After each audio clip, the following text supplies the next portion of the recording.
Hi, I'm Wayne Tuttle, and welcome to Chasing Legends.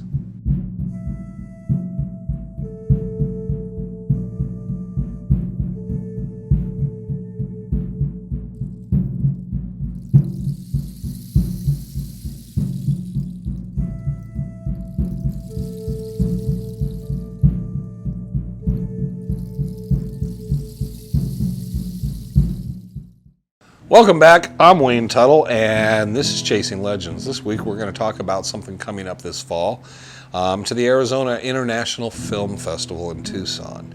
And I'm sure everybody that's watched onto our Facebook has caught some of the promos and stuff and the material coming out.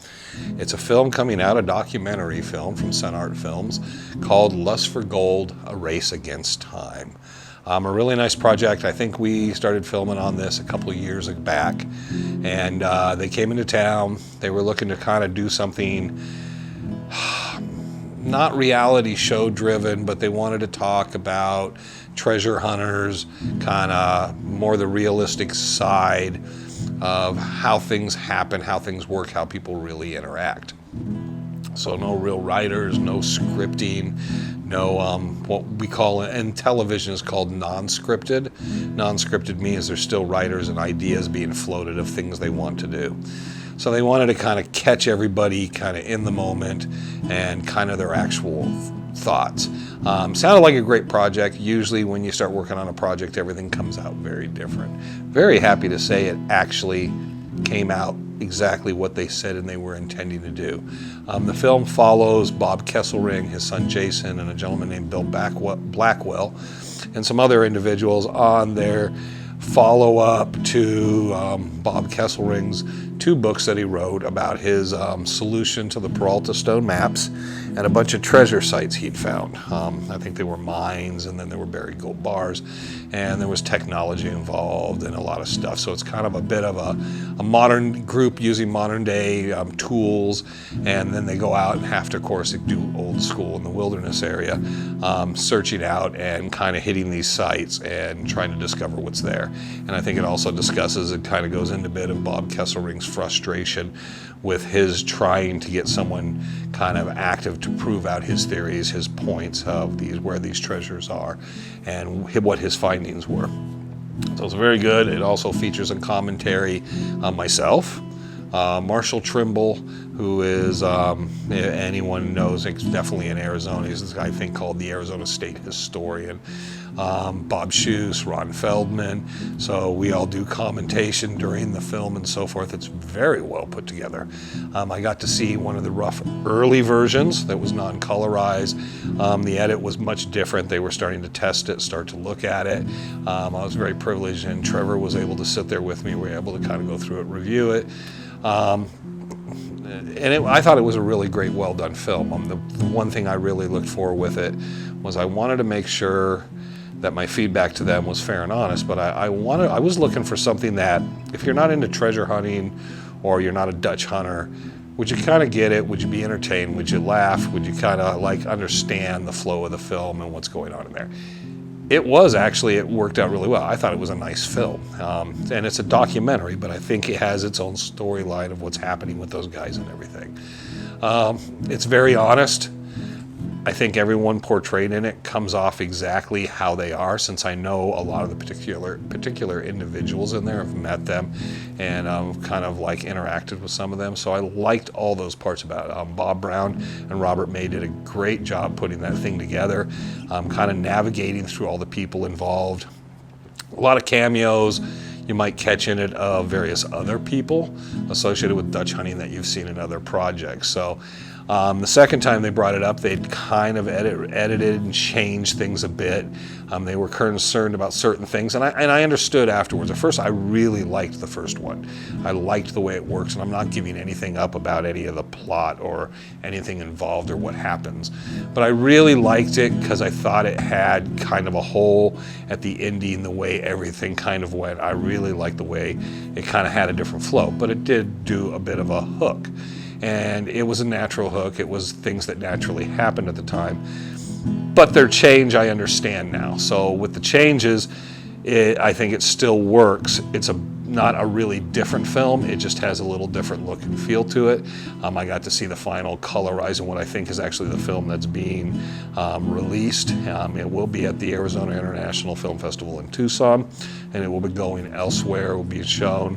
Hopefully it'll hit the market. It would be great to see it, not just stream, but see it make somehow into the cable market or the network market.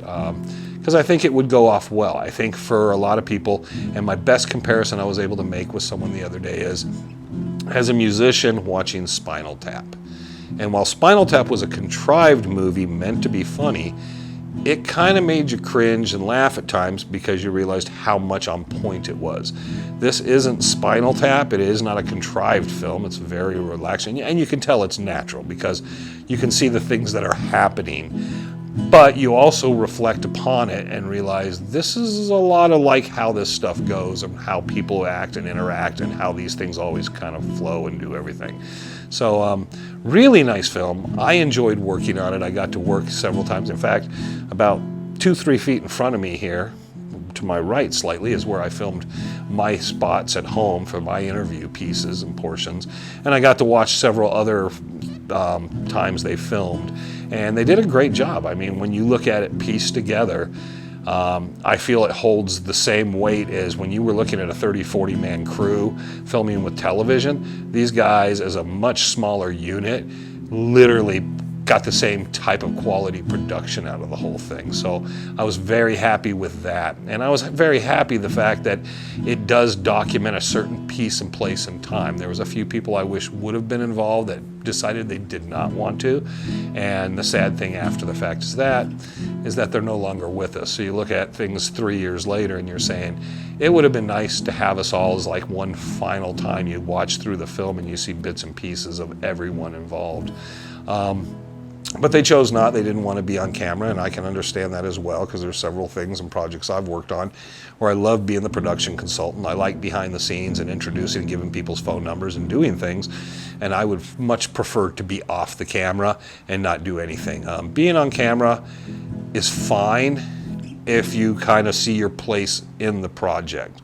And then there's other times I just don't see the reason myself personally that I need to be involved. Maybe someone else would fit that role or that characteristic better.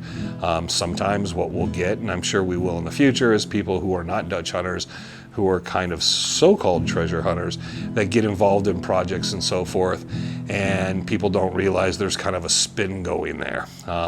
One of the things about Legends and several projects, a number of projects, is most of them so far, have always involved Dutch hunters. And in that I say that we actually know who the guy is very well. We're very familiar with him and so forth. So, and you can always tell collectively that group over time because everybody around them, suddenly you see the same kind of faces kind of rolling through. So that was very nice. Wonderful project. I'm looking forward getting down to Tucson. I know me and Bob Schuss were speaking, and we were both talking about getting down there, and I'm sure Ron and the boys will be coming down, and there'll be probably a group of us wanting to go down and check that out. I've never been involved in a larger scale international film festival. I don't know if on the independent film side, I know Trevor would be very interested. I don't know if I have the patience to sit through some of that stuff.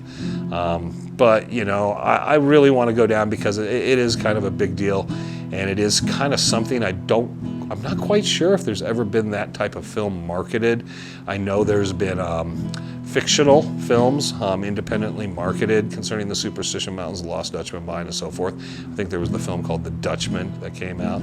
But this is definitely kind of like not a reality, but a straightforward documentary.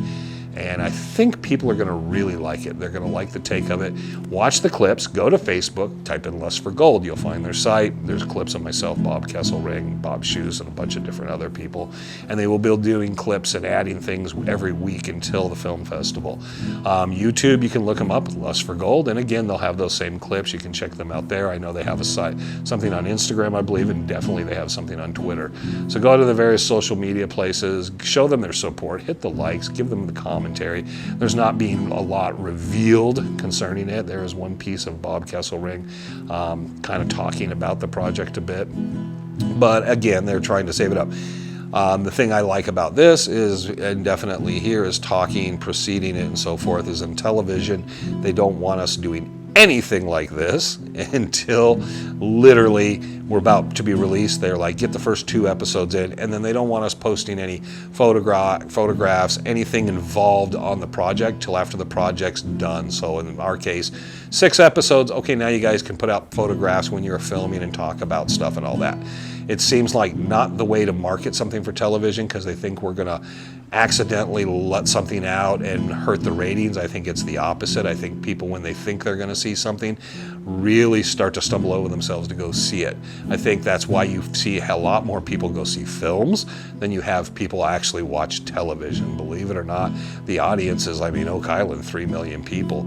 Well, that's not much of an audience for a major film coming out. So I think on that side of things, I like way film works. The other problem though is, as a guy that likes to kind of put up videos and kind of go straight for it and things, like today it took the boys 45 minutes to an hour to get us all set up, which I thought was ridiculous, but on the same side, film moves at a snail's pace for everything, because they're doing test audiences and they're going back through and they keep changing it. You have so many different people investing and so forth, and other production companies involved. Don't have much more to say on it. Lust for Gold, A Race Against Time. Definitely check it out. It's 115 degrees and climbing. I came in from working outside and I'm about to return. Wish me luck, wish me well. Hopefully you're anywhere else. You're nowhere else where you're, it's 115 degrees. I have no idea what Trevor's saying right now. He's mouthing things. He looks, what? Say you can check out, okay, leave a like, subscribe. Okay, I was going to do that. T-shirt in the description. You can also check out the Lust for Gold YouTube channel in the description. You just did that for me. No, you're going to do it. No, I'm not. You're going to do it right now. I'm not going to do it. No. You're going to keep it.